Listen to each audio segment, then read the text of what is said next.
Good morning, good morning, good morning, everybody. Good morning from the Cone Zone, I-80 westbound. I am in Nebraska. I'm west of Kearney and east of like North Platte.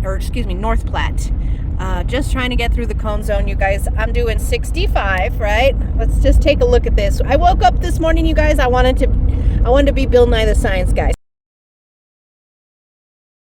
So we're going to do a science experiment, okay, you guys? I got almost 396,000 complete miles on this truck. So we're going to also watch the odometer. We're going to watch a couple of things right now. One, I am on I-80. We're going to do an MPG experiment. So I am on I-80. It is not windy. I have a light load behind me. It is a race car trailer, so it is fairly low as far as enclosed trailers go. It is not a huge fifth wheel, it's not a double-decker type like motorcycle trailer or nothing like that, okay? It's fairly low. There it is, right? I mean, you can see it doesn't go too much above my cab. It's fairly low. I was doing 65. Let's take a look at, okay, we're almost at exactly 396,000 miles. I have my cruise control set. I don't normally ever use my cruise control if there's anything behind me. I don't care what's behind me. I don't normally use my cruise control just because I feel like it makes I feel like it makes my truck work harder than she needs to do just to maintain an exact mileage, right? She's working harder. The turbo, the trans, she's working harder. So I don't normally do this, but we're going to do this for sake of science. And we're going to take a look at my turbo, right? The top right of your screen shows my turbo. My turbo is pretty much at exactly 1/4. So she's not working too hard right now. She's not working too hard, and I'm getting phenomenal MPG, 13.2 miles to the gallon at exactly 396,000 miles on the odometer, doing 65 miles an hour with the cruise control set. Obviously, the trailer is very light. It is a 28-footer, but it is low, and it's probably 5,000 pounds or maybe a little less, maybe a little more. It's in that area, so it's very light.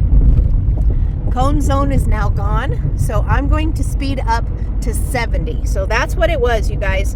Now, again, the speed limit is 75. I'm doing 65, and I'm getting 13 miles to the gallon, which is wonderful, right? Take the load behind me with a grain of salt. But we're gonna just look at cruise control and the increase of speed, right? And see what it's gonna do to our overall fuel consumption, okay, our overall MPG and our overall fuel consumption. So right now I'm going 10 miles under the posted speed limit, which is perfectly fine. I'm towing a brand new trailer that I don't own to somebody I've never met before. I don't need any damage to this trailer, and I need to take care of my truck, right? Look at that odometer, 396,000 miles on her. I got to take care of her, right? So 65 is totally acceptable in my opinion. Now, we are going to go up to 69. Okay? We're going to go up to 69 miles per hour. I'm going to reset my fuel economy, and we'll look at it in approximately 20 miles, and we'll see at 65 I was doing 13 miles to the gallon, which is an average that my truck's computer is coming up with. It may be a little less, it may be a little more, but we're going to go off of her numbers, but just also take it with a grain of salt, because sometimes they're accurate and sometimes they're not. So we'll run her exactly like this. I am not going to stop. I'm not going to hit the brakes. I'm not going to accelerate. I'm just going to stay right here. It's perfect road, perfect conditions, about as perfect as you can get to do a little science experiment like this. There's no traffic. I shouldn't need to hit my brakes. I shouldn't need to hit the gas, and we're gonna go like this for 20 miles. Okay, still looking good, still on I-80. We've gone 19 miles. I decided to increase my rate of speed to 70. So we did 65, now we're doing 70, and then I'm gonna crank this baby up to 75, which is technically the speed limit for this stretch of road. So I am gonna do that for sake of the science experiment, you guys. But just to be clear, okay, so 20 miles, right, at rate of speed of 70. From 65, I was getting 13 miles to the gallon. At 70, I'm getting 11.3 miles to the gallon. Now, just to be clear, you know, it is an experiment. I mean, there's a lot of other factors that we could analyze and assess. I don't know what my altitude is right now. I know that Nebraska is pretty damn flat, generally speaking, but it does, if my eyes don't deceive me, it does look like I'm going downhill, although she hasn't moved from 11.3. You know, my truck hasn't moved, and my turbo, look at my turbo, right? My turbo is still at a quarter. So, you know, but if my eyes are looking like accurate, it looks like I'm going downhill, but my turbo says we're still working hard, so we're working decently. So I don't know. So we could look at, I didn't get out a wind whatever barometer thing, you know, I don't know, but I can tell you my eyes are very good. I have very good eyesight, and I can see that the trees are not moving. I can feel and I can judge by what's behind me and my turbo. I can tell I'm not really hitting any wind. So we have no wind. I don't know what my altitude is. Don't know if I'm going up or down, increasing or decreasing. So we could get way more involved in this, but this is just to give you guys an example. So now we've gone 21, almost 22 miles. Let me zoom in a little bit here, okay? Now let's crank up the heat. Whoops. Let's go to 75, okay? Just for sake of the experiment, let's go to 75. I'm going to reset my fuel economy, and we'll see what she looks like in another 20 miles. Well, this dummy just pulled in front of me. It's like, you want to pass me on the left, and then you want to get right in front of me. So we all love that, right? But okay, we've gone almost 20 miles at a rate of 75 miles per hour. I'm not going to slow down. I feel a little bit close to this guy, but I'm not going to slow down just for sake of, you know, what I'm doing here. 9.7 miles to the gallon. Take a look at my turbo, right? My turbo is just a skosh over a quarter. So when we were at 65 miles an hour, she was just cruising right at a quarter on the turbo. Now she's over. She's pretty much in between a quarter and a half as far as how my engine is, how hard my engine is working. Now we've gone 20 miles, 9.7 miles to the gallon, you guys. So that is the difference. At 65, I was getting 13 miles to the gallon. At 75, I'm getting 9.7. So the difference, that's a major reason why all these big box carriers have governed their big trucks, okay? Because they have looked at these numbers, and they know the cost of diesel and the cost of consumption outweighs the rate of speed. Now, as a normal company driver, you're gonna want to get there, generally speaking, as quickly as you possibly can. For those that are getting paid by the mile or by the load, right? If you're getting paid hourly, then it doesn't matter. It doesn't matter. You actually probably would be fine in a governed truck, although you might go crazy, but okay, you're fine. But big companies have taken a look at these things, okay? Now, for me, right, as an independent owner-operator, as somebody, I started this morning in Lincoln, Nebraska, and I got to go all the way to basically Salt Lake City. So I had an 800-mile, more or less, an 800-mile jaunt for today. If we keep consistent with clear roads and good weather, right, which right now it's the middle of November, I may be hitting some different inclement weather. Who knows what's ahead of me?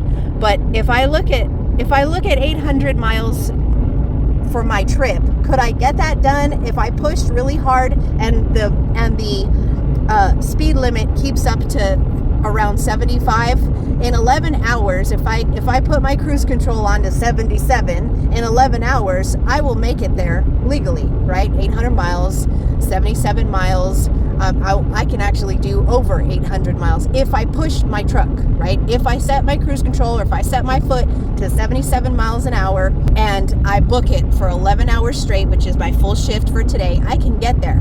But it is Sunday, okay? And if I get there at Sunday at 5 p.m. after I've pushed my truck all day, and stuff like that. Look at my, my truck's almost 400,000 miles on the engine and the turbo and the transmission. This truck is everything the same as when I bought it off the lot. Everything under the engine is pretty much the same, all the major components. It's Sunday night, okay? If I get there at Sunday at 5 p.m. or 6 p.m., who's gonna take this trailer off my hands? Nobody.